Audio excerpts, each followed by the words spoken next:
நமக்கு பின்னாடி பேசுறதை பத்திலாம் நம்ம கவலைப்படவே கூடாதுங்க. அவங்கள விட நம்ம 2 அடி முன்னாடி இருக்கோன்றதை நினைச்சு பெரும் போட்டுக்கிட்டு போயிட்டே இருக்க வேண்டியதுதான். என்னுடைய பிகினிங். வணக்கம் நண்பா, வெல்கம் டு ஆர்கேன் சேனல்.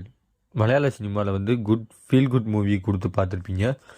ஒரு முழுக்க ஆக்ஷன் தெரிக்கிற காட்சிகள் சம்மந்தப்பட்ட ஒரு மூவியை வந்து நம்ம டைரக்டர் ஹனிஃபா அத்தானி அவருடைய இயக்கத்தில் வெளிவந்த மார்க்கோ படத்தோட திரைவம்சம் தான் இந்த வீடியோ ரிவ்யூவில் பார்க்க போகிறோம்.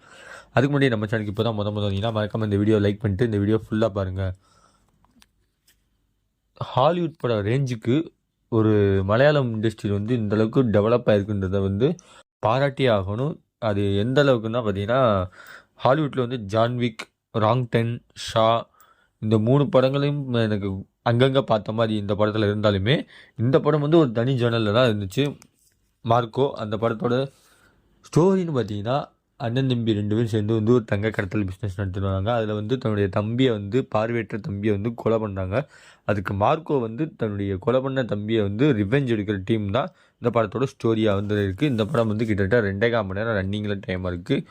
இது முழுக்க சென்சார் போர்டில் ஏ சர்டிஃபிகேட் கொடுக்கப்பட்ட படம்.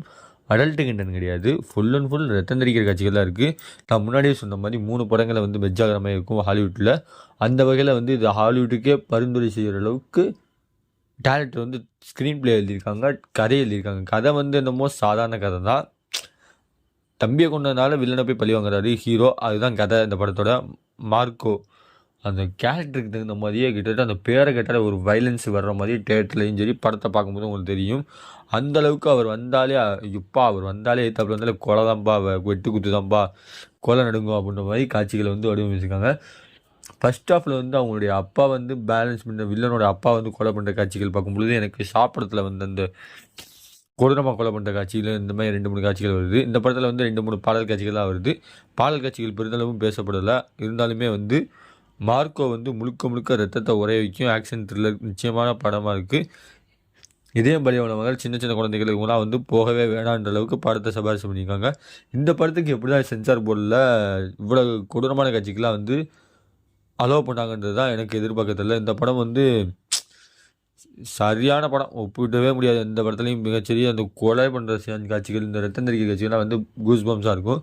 ஃபஸ்ட்டு வந்து அந்த பார்வையற்ற நபரை வந்து கொலை பண்ணுற காட்சியும் சரி, ஃபஸ்ட்டு அந்த ஆக்சிடென்ட் நடக்கிற காட்சிகள் வந்து படம் ஸ்டோரி ரன்னிங் ஆகுது. ஃபஸ்ட்டு ஒரு 10 நிமிஷம் பார்க்கும்போது என்னடா நார்மலான படம் தான் இருக்கும் அப்படின்னு நினச்சிக்கிட்டு இருக்கோம். ஆனால் வந்து போக தான் படத்தோட வீரியமும் சரி, அந்த மார்க்கோட கோபமும் சரி அப்படியே அதிகரிச்சுட்டே போய் உச்சகட்டத்தில் இன்டர்வல் சீன்லாம் ஃபைட்லாம் வந்து நான் எதிர்பார்க்கவே இல்லை. அன்எக்ஸ்பெக்டட்.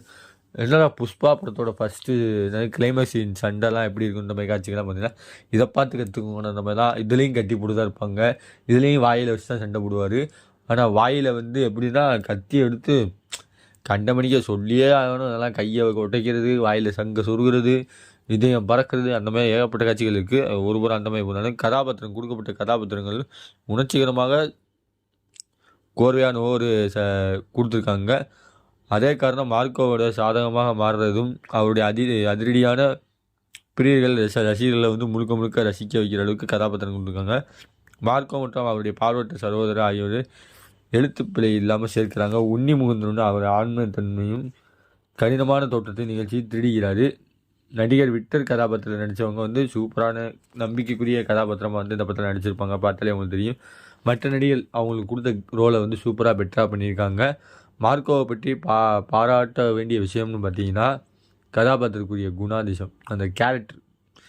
அவர் அங்கே ஒரு சூப்பர் ஹீரோ வாய்ப்பு கொடுக்கவில்லைன்னு சொல்ல முடியாது. மேலும் ஒவ்வொரு பார்வையற்ற தொடர்புடைய தொழில்நுட்ப ரீதியாக அவருடைய சில விருதுகள் இந்த படத்துக்காக காத்திருக்குன்னு சொல்லலாம்.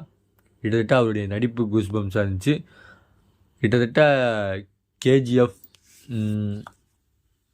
புஷ்பா, இந்த விலங்கு இந்த மாதிரி படங்களை பார்த்தவர் சில வந்து சூப்பராக இந்த படத்தை பார்க்குற மாதிரி தான் இருக்குது. ஆனால் முழுக்க சொல்லிட்டேன், இந்த படத்தை வந்து யாரும் வந்து ஃபேமிலி ஆடியன்ஸ் யாரும் பார்க்க தேவையில்லை. கிளைமேக்ஸில் வர சண்டே காட்சிலாம் வந்து கூஸ் பம்ஸுங்க. இன்டர்வலுக்கு அப்புறம் வந்து அவர் அந்த தன்னுடைய மனைவியை தேடி போவார். அந்த மனைவியை தேடி போகும்போது ஒரு ஹிண்ட்டு மாதிரி மாட்டிக்குவார். அந்த ஹிண்ட்டில் பண்ணும்போது கிட்டத்தட்ட ஜான்விக்கில் வந்து அந்த ஒரு ஹோட்டலில் நடக்கிற 100 மாடி சண்டையில் வந்து கண்ணாடி பில்டிங்குள்ளேயே சண்டை நடக்கும். அந்த மாதிரி இதில் வந்து மாடிப்படி ஏற மாசான சண்டை காட்சிகளாக இருக்குது. இதில் அவருடைய ஸ்டைலும் சரி மாசாக இருக்குது. கிளைமேக்ஸ் காட்சிகள் நான் எதிர்பார்க்கவே இல்லை. ஒரு கொடூரமான மனசை வந்து டேய் இறக்கமே இல்லையாடான்ற மாதிரி என்னடா இப்படிலாம் கொலை பண்ணுறீங்க அளவுக்கு பார்க்கோவோட ஃபேமிலியை மொத்தமாக வந்து வில்லன் டீம் வந்து கொலை பண்ணுவாங்க. அதுக்கு வந்து ரிவெஞ்ச் பண்ணுற மாதிரி கடைசி கிளைமேக்ஸில் வந்து கொஞ்சம் சப்பையாக முடிச்சுட்டு படத்தோட கதையை வந்து முடிக்கிறாரு டேரக்டர். இந்த படத்தை பார்க்கும் பொழுது எனக்கு ஏன்டா பார்த்தோன்ற அளவுக்கு ஃபீலிங்காக இருக்குது. ஃபுல் அண்ட் ஃபுல் ரத்தம் தான் இந்த படத்தில் வந்து முழுக்க முழுக்க ஒரு ரத்த செட்டே வந்து கிட்டத்தட்ட ஒரு 150 லிட்டர் 200 லிட்டர் வாங்கியிருப்பார். உங்களுக்கு அங்கங்கே ரத்தம் தான், ஆகப்பட்ட ரத்தங்கள் வருது. இந்த படத்தில் ப்ளஸ் பாயிண்ட்னு சொல்ல போனால் அவருடைய நடிப்பும் அப்புறம் பேக்ரவுண்ட் மியூசிக் எங்கேயோ கேட்ட மாதிரி எனக்கு லிங்க் ஆச்சு. நீங்கள் பார்த்துருந்தீங்கன்னா உங்களுக்கு தெரிஞ்சிருக்கும். கமெண்ட் பாக்ஸில் கமெண்ட் பண்ணுங்கள். கோட் படத்தில் இல்லையே தளபதி அந்த பிஜிஎம் வந்து இங்கே கொஞ்சம் சிங்கான மாதிரி எனக்கு தெரிஞ்சிச்சு. இல்லை எனக்கு மட்டும் தான் அப்படி தெரிஞ்சுன்னா இல்லை உங்களுக்கு எப்படி தெரிஞ்சுன்னா மறக்காமல் கமெண்ட் பாக்ஸில் சொல்லிட்டு போங்க. ஓவராலாக பார்த்தீங்கன்னா இந்த படம் முழுக்க ஏ சர்டிஃபிகேட்டு அடல்ட் கண்டென்ட் கிடையாது. ஃபுல் அண்ட் ஃபுல்லு வந்து ஹாரர் சீனு ஆக்ஷன் சீன் தான்.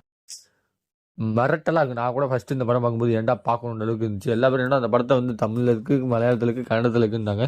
நான் மலையாளத்திலாம் பார்த்தேன். மலையாள சினிமாவில் வந்து இப்படி ஒரு அன்எக்ஸ்பெக்டட் மூவி வந்து அதாவது டிசம்பர் 20ஆம் இயர் ரெண்டில் வந்து ஒரு மாசான மூவி கொடுப்பாங்கன்னு எதிர்பார்க்கல. தமிழில் வந்து இந்த படம் வந்து ஜனவரி 3 வந்து ரிலீஸ் ஆகுது. அஃபிஷியலாக வந்து படத்தோட டீம் முழுட்டுருக்காங்க. மேபி வெயிட் பண்ணி பார்ப்போம் இந்த படத்தை வந்து எந்த அளவுக்கு இருக்கும்ன்றதை. இந்த ரிவ்யூ பிடிச்சினா உங்கள் ஃப்ரெண்ட்ஸ் எல்லாருக்கும் ஷேர் பண்ணுங்கள். அடுத்த ஒரு ரிவ்யூவில் சந்திக்கிற வரை உங்கள் இந்த விடைபெறுது உங்கள் ஆர்கே அருண். By viewers.